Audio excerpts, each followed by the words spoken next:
হ্যাঁ কি হইছে? কে এই ব্যাটের দাম দিয়ে তুমি কি করবা? আমার তো বাবা না, আমার বাবা থাকলে আমার এরকম একটা ব্যাট কিনে দিত। কি হইছে তোমার বাবা? আমার বাবা ছোট থাকতে ফালাইতে আরেক বিয়ে করছে। ও আল্লাহ, কয় কি? হ্যাঁ, তোমার আম্মা তাহলে কই?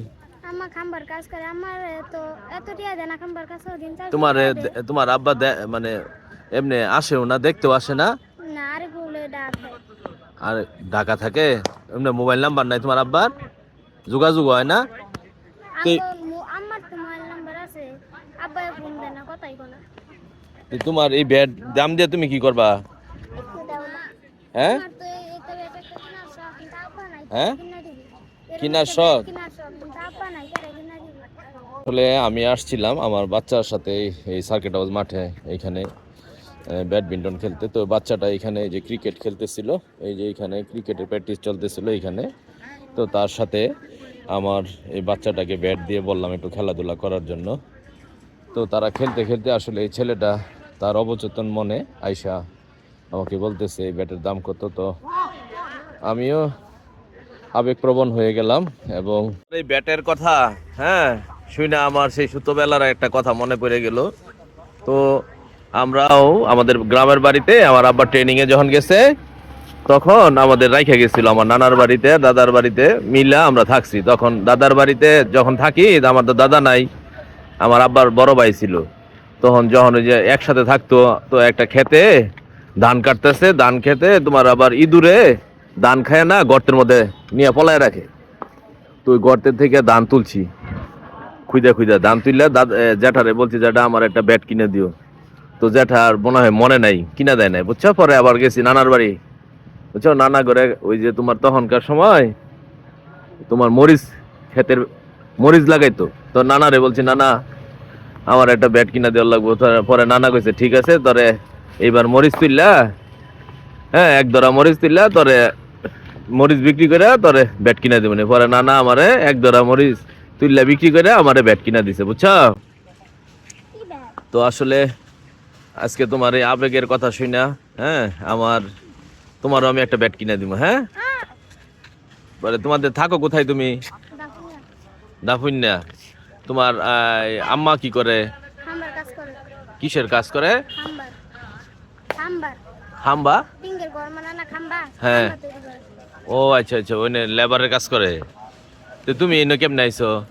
কোনো আইসি ওটি দিয়া ওটি মাংনা লইছে, টিয়া নাই কইছে। হ্যাঁ, ওটি কইছে টিয়া নাই করে মাংনা লইছে। ও, এমনি এমনি ঘুরতে আইছো? এনে কি প্রত্যেক দিন আয়ো নাকি? আস্তে তা খেলাও আমার যে এইটা হচ্ছে আমার মেয়ে, এর সাথে তুমি একটু খেলাও। হ্যাঁ, তুমি স্কুলে যাও না? স্কুল করি। কিসে পড়ো? পড়ে। হ্যাঁ, ক্লাস 4। তোমার নাম কি? আমি তো নামই জিগাইতে ভুলে গেছি। মেহেদি হাসান হৃদয়। হৃদয়, আল্লাহ কি সুন্দর নাম। হ্যাঁ, তুমি তো দেখতে অনেক মিষ্টি। হ্যাঁ, তা হাসি দোষে না, হাসি পরে দিবা, তোমার ব্যাট যখন কিনে দিব তখন হাসি দিবা। হ্যাঁ, তো হৃদয়, আজকে হৃদয়ের আহ, একটা ইচ্ছা আছে, তার ইচ্ছাটা দেখি পূরণ করতে পারি কিনা আল্লাহ। হ্যাঁ, দেখি, ধরো সুন্দর করে। ভাল লাগছে এটা? চলো, তো আমরা এই যে এশিয়ান খেলাঘর থেকে এই যে আমাদের হৃদয়ের মুখে হাসি উঠালাম। হৃদয়, এটা সুন্দর করে হাসি দিও। হ্যাঁ, সেই হাসি তোমার হয়েছে, হৃদয় জোড়ানো হাসি না? হৃদয়ের মুখে হৃদয় জোড়ানো হাসি। কি অবস্থা? ব্যাট পছন্দ হয়েছে? হ্যাঁ, কেমন লাগতেছে? ভালো। ব্যাটটা ভাই অনেক খুশি হইছে। যাক, হৃদয়ের মুখে হাসি ফুটছে। হৃদয় একটু হাসো তো দেখি। আমি তো দেখো। আসলে বাবা ছাড়া ছেলেরা অনেক সংগ্রামী হয়, আমাদের হৃদয়ও সংগ্রামী হবে অনেক। তার মুখে একটু হাসি ফোটাতে পেরে আমার খুব ভাল লাগতেছে। সেই বললামই তো, সেই ছোটবেলার স্মৃতির কথা মনে পড়ে যাচ্ছে, কারণ এটা হয়তোবা 96 বা 98 সালের কথা। তখন আসলে ওইরকম যোগাযোগ ছিল না, ডাক যুগে আসলে চিঠি পাঠাইতে হইতো। তো আমার বাবার কাছে চিঠি যাইতে যাইতে হয়তোবা 1 মাস 15 দিন সময় লাগতো। তো সেই মনের আসলে শখগুলা বুকের ভিতর চাপা মেরেই থাকতো।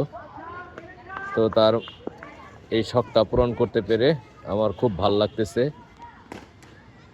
আল্লাহ প্রত্যেকটা সন্তানকেই সুন্দরভাবে চলার তৌফিক দান করে দিক, তাদের মনের আশাগুলো পূরণ করে দিক। আল্লাহ হাফেজ, সবাই ভালো থাকবেন।